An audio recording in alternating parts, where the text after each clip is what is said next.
நல்வாழ்த்துக்கள். Today special வந்து வடையும் பாயாசம் தான். வாங்க எப்படி செய்யறதுன்னு பார்த்துக்கலாம். இதில் ஒரு 3/4 கிளாஸ் ஜவ்வரிசி ஊற வச்சுக்கிறேன். ஒரு 10 நிமிஷம் ஊறட்டும். அப்புறமா நம்ம பாயாசம் செஞ்சுக்கலாம். நம்ம பாயாசத்தை பார்த்துக்கலாம். ஜவ்வரிசி நான் ஊற வச்சுருக்கிறேன். நல்லா ஊறி இருக்குது பாருங்கள். சேமியா கொஞ்சம், முந்திரி, திராட்சை, ஏலக்காய், பால், ஒரு கிளாஸ் பால் எடுத்து வச்சுக்கிறேன். ஒரு கப்பு சர்க்கரை எடுத்து வச்சுக்கிறேன். இப்போ வந்து ஜவ்வரிசியை நம்ம வேக வச்சுக்கலாம். இப்போ வந்து ஜவ்வரிசிக்கும் சேமியாவுக்கும் தேவையான தண்ணி நான் ஊற்றிக்கிறேன். இப்போ இதை நல்லா கிண்டி விட்டுக்கலாம், இல்லைன்னா அப்படியே போய் அடியில் ஒட்டிக்கும். நல்லா கொதிக்கட்டும். கொதிக்க ஆரம்பிச்சிடுச்சு. இங்கே பாருங்கள், ஜவ்வரிசி வெந்துடுச்சு. இப்போ வந்து நான் சேமியாவை போட்டுக்கிறேன். போட்டு விட்டு நல்லா கலந்து விடுங்க, இல்லைன்னா கட்டி கட்டி ஆகிடும்.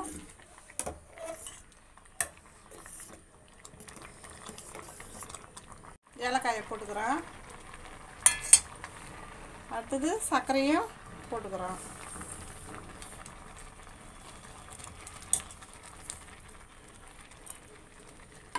நல்லா போட்டு மிக்ஸ் பண்ணி விடுங்க.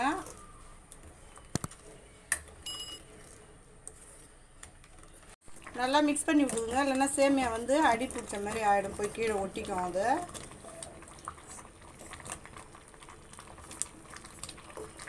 பாலை ஊற்றிக்கலாம். சின்ன ஆற வச்ச பாலை ஊற்றுங்க, இல்லைன்னா சூடாக இருக்கிறப்ப ஊற்றுனீங்கன்னா திரிஞ்ச மாதிரி ஆகிடும்.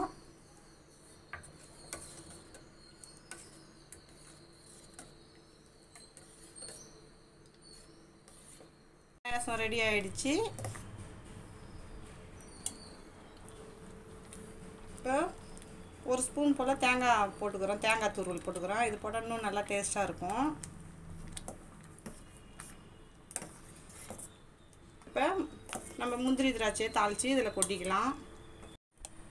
முந்திரி திராட்சைக்கு தேவையான நெய் ஊற்றிக்கிறேன்.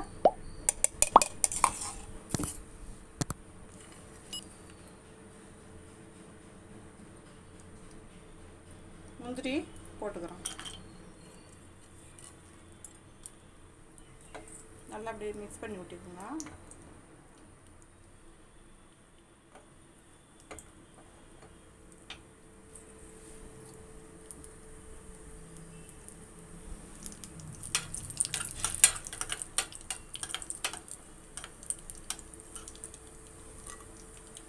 திராட்சையும் போட்டுக்கிறேன்.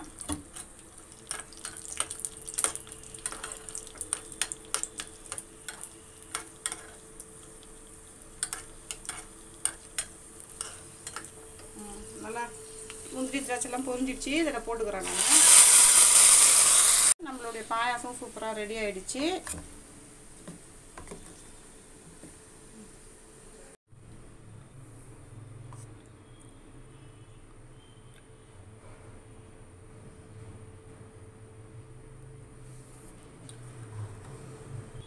இப்போ சூப்பராக பாயாசம் ரெடி ஆகிடுச்சு. இப்போ நம்ம வடை செஞ்சுக்கலாம். இப்போ இதில் நான் ஒரு 1.5 கிளாஸ் வந்து ஊற வச்சுக்கிறேன்.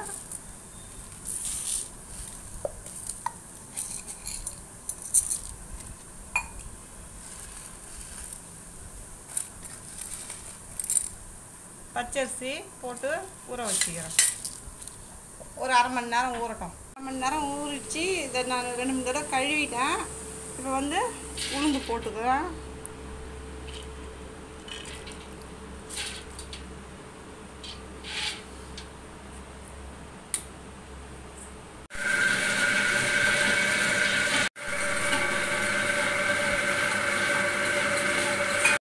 இதில் தண்ணியை வந்து நம்ம ஊற்றக்கூடாது, தெளித்து தான் அரைக்கணும். தெளித்து விட்டுக்குங்க. நல்லா நைஸாக அரைஞ்சவுடனே எடுத்துக்கலாம். முக்கால்வாசி மஞ்சிடுச்சு. இங்கே பாருங்க, குறன்னு தான் இருக்குது. நல்லா நைஸாக மையட்டும். தண்ணி தெளிச்சுக்குங்க, ஊற்றாதீங்க. தண்ணி தெளித்து தான் அரைக்கணும், இல்லைன்னா எண்ணெய் பிடிக்கும்.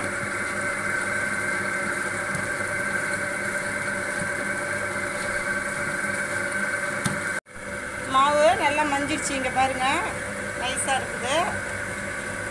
அவ்வளோதான். இப்போ வந்து நம்ம எடுத்துடலாம்.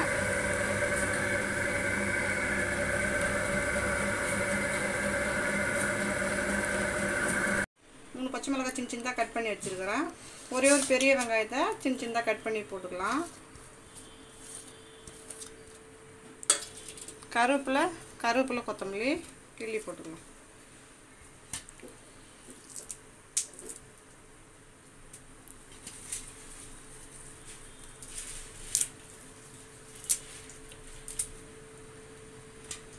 தேவையான அளவு உப்பு போட்டுக்கிறோம். ஒரு 1 ஸ்பூன் போல் போட்டுக்கிறோம். மிக்ஸ் பண்ணிக்கலாம்.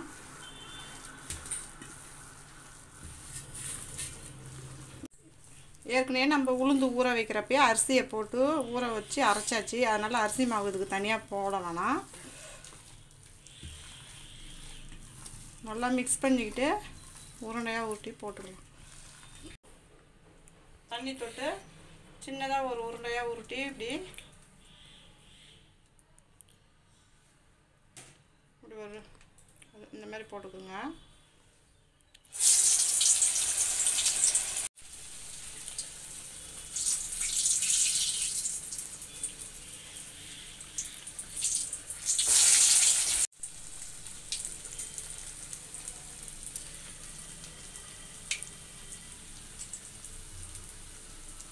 நல்லா ஓட்ட போட முடியும்.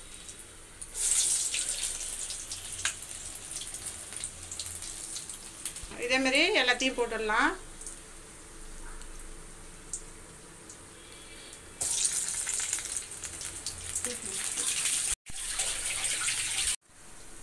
நல்லா வேகட்டும். திருப்பி போட்டுக்கலாம்.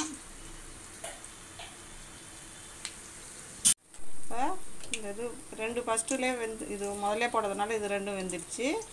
இதை திருப்பி போட்டுக்கலாம். அது இன்னும் கொஞ்சம் வேகட்டும். மாவாகவே இருக்குது.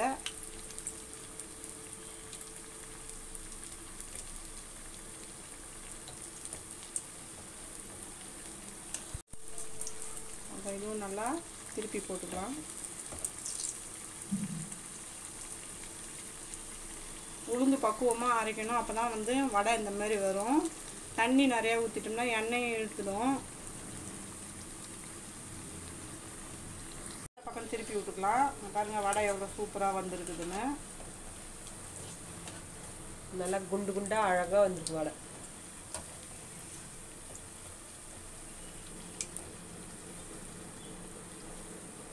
வந்துடுச்சு. எடுத்துக்கலாம். பாருங்கள் நல்லா கோல்டன் ப்ரௌனாக நல்லா சூப்பராக இருக்குது.